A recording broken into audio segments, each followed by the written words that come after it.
That's the most like loose head peg I've ever seen in my life. It's ridiculous.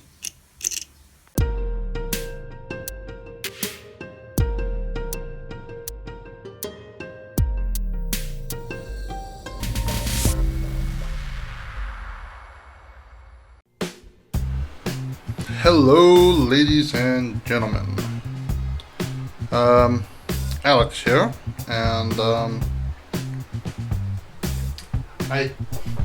Anyway, I've decided what I'm gonna do is, as far as this current kit goes, I've decided that I'm not gonna do the initial snap build and then stick all the parts on and then take them back off, because it's just gonna piss me off. There's just entirely way too many kits and I can't be bothered with like putting everything together and then taking them back off. It's just, yeah. So instead of doing that, I'm basically just gonna wing it, and there's not that many parts. There's probably a whole bunch of stuff on the E-runner. But most of these are ARM parts. So I can roughly kind of guess what parts are which. So hopefully I won't get too lost as far as this kit goes. But yeah, I'm not gonna do the initial snap with a kit that's a little bit smaller in size with a lot fewer parts, like the GM Sniper. You can kind of just mock it up in a general sense and then just kind of take them all back off. But yeah, there's just way too many runners. I think, was it like 24, 25 runners or something like that? So yeah, I'm just not gonna be bothered. So yeah, I'm just gonna process all these parts by just kind of taking them off the runners and just kind of organizing them and labeling them as far as what colors I wanna color them. And I can just look at the manual and kind of see what color, what part is gonna be on, there's gonna be which color. And I've kind of come down to a general scheme idea, so stay tuned for that. That's gonna be a little bit interesting. So yeah, we'll just get going, okay?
If you've been watching the current state of the work in progress, I'm probably gonna assume that you've been watching me do a whole heck of a lot of sanding, and I want to just explain to you why that is. And I've gone over this in one of my work in progress videos for the GM Sniper 2 build, but I'll go over it again just to kind of bring you up to speed if you haven't seen that video. So anyway, I want you to kind of, if you look at the part right where my thumb is, if I put it into the light, you're gonna see like just random lines and stuff like that. I'm pretty sure you can see that very large one right there, as well as a couple of like dips and whatnot. There's a couple more imperfections in the plastic there. Let's see, anything here? Oh, it's not too bad on this one. I know there's something here, right there, on the left side. and then some of the some dips in the molding from the back. Yeah. So anyway, these imperfections do show through in paint, especially if you're going to be working with like a lot of lighter colors. Like in the case of this white piece here, if I were to cover it in white with primer as well as a white coat of paint, it'll probably still look this. You can still see the dips in the plastic as well as probably some of these lines. So that's the reason I'm doing a lot of sanding as far as this this kit goes. So I'm just gonna be going through every single piece, you know, sanding off the nubs as well as just shaving down, you know, just a couple microns on the surface just to get rid of these, you know, these lines. I've done a couple bits already, but yeah, I'm just looking for parts that have imperfections. This one's got a couple dips right there from the two pegs in the back as well. Yeah. So anyway, yeah, that's pretty much my explanation as far as why I'm doing so much sanding. Yeah, a couple dips and lines and stuff, and I mean it's just. I mean, you're paying for quality control as far as, you know, Bandai kits go. This is obviously a prime example of what happens when you go third party. So there's dips in there from those peg things in the back. So yeah. Anyway, to kind of explain what exactly I'm doing by sanding, if you look at it like a I'm just going to use this Gundam marker. If you look at it as a simple surface, right, you're going to have a, I'll do it right here. You're going to have a surface and then a slight dimple and a surface. What I'm basically doing is I'm basically sanding down this whole area so that I can make it flush with the dimple. That way, all of this plastic I'm actually sanding away, and I'm making it basically just flat without the dimple. The same thing applies with, for example, if I have a surface with kind of like those funky little swirls and stuff, right? Basically, I'm either filing down the top of it to make it flush with the bottom line, or it's the opposite. If there's a whole bunch of like, you know, funky, you know, stuff on top, I'm basically sanding down the sides to make it flush with, you know, whatever you have. So I mean, that's basically the simplest concept and you know, basic idea of what exactly I'm doing when I'm sanding these parts. Now another reason that I would do it is because the surface sometimes may have like a like texture, like a certain kind of texture. I don't know if I already sanded some of these parts down, so I don't know if you can kind of see it. But I mean, in the light here, you can actually kind of see there's like kind of like little bits of like little dots and stuff on the surface. So I'm actually having to go over this just a little bit. This part's actually covered, which is why I didn't cover it that much. But yeah, I mean there are a couple other examples of funky texture I can probably show you. No. So back to this part. I've got these funky little dimples here. Okay, so basically what I'm going to do is I'm going to take this 800 grit sanding stick, and I'm just going to rub the crap out of it so that it'll be flush. So hopefully I can kind of get it down. Now as you sand it, you'll kind of notice that it's a lot more pronounced against the, like you can, just from it not shiny, you can tell where you've already sanded. But see the little shiny parts, shiny little circles in the middle? That's exactly what I'm trying to get out. So basically you're just going to sand that area until it becomes flush with the whole the sides of it and every area around it. That way you don't have any more of these funky little dimples here. Okay? So I'm just going to sand it and just careful not to like kind of attack the panel lines that are already in this, because this is a really well panel line kit and I don't want to ruin that by sanding too far down and just ruin the perfectly good panel line that we have here. So just, you know, keep that in mind. And we'll just keep sanding away, and hopefully eventually it'll go away. And I'm making some progress here.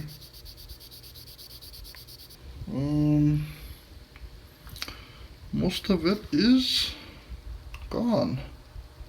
The top one was a little bit deeper than the bottom one, but yeah, most of that one is gone.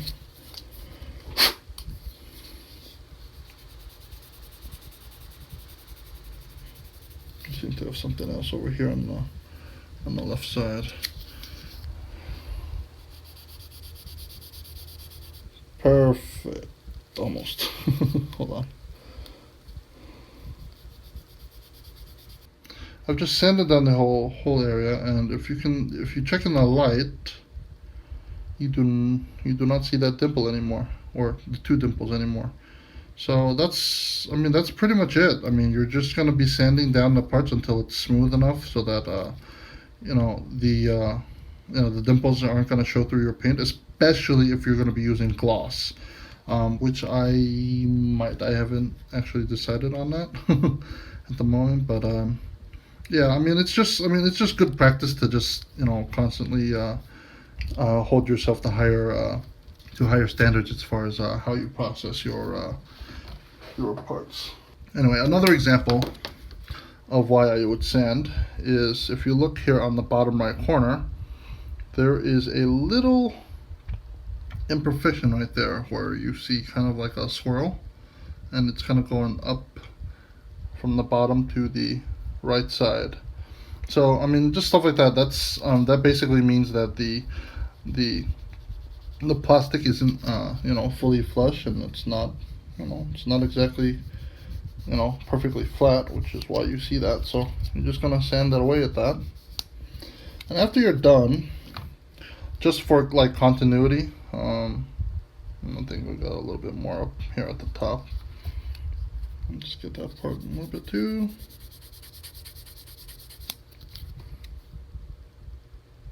Okay, I think we're okay.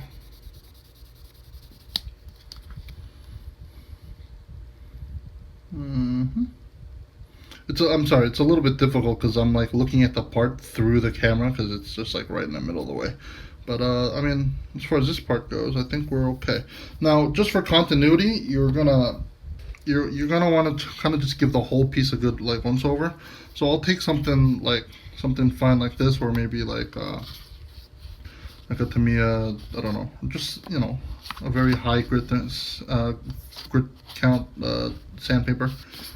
This is 1200 grit, and just give it a simple good work through, just so that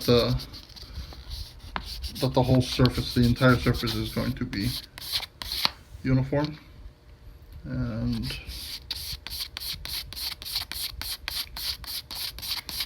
And I typically, when I sand, I'll only do it one way, because you don't want to go that way and that way. You're just going to create more more holes and scratches. So always just kind of scratch or sand away in one direction.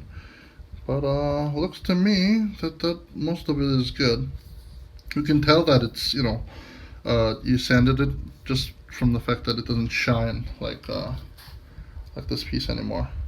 See that? And so if you compare the two dimples, there's nothing here, and you got that dimple right at the top. So yeah, that's pretty much it as far as why I sand and stuff like that. There's the other one right there and there, and a couple dips in there, but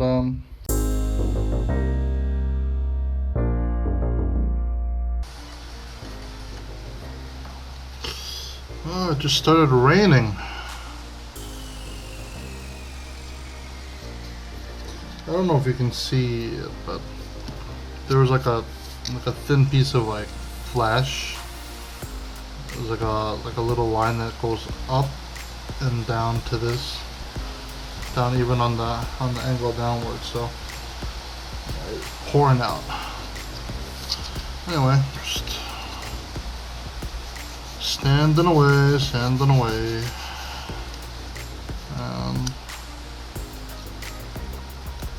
still more sanding to do. I've been at it for maybe... I've been at this maybe almost 4 hours tonight. I am thoroughly tired at the moment. Straight up, just I mean, you guys see an instant, you know,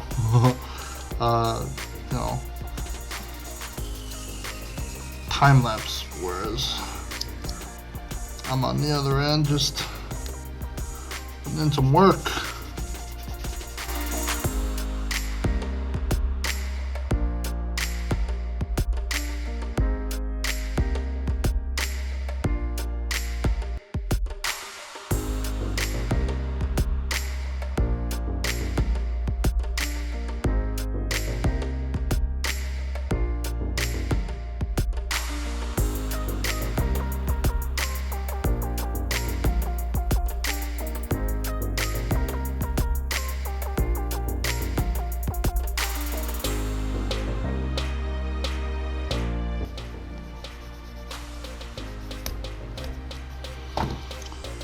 Getting hungry. I think that maybe I should order some delivery.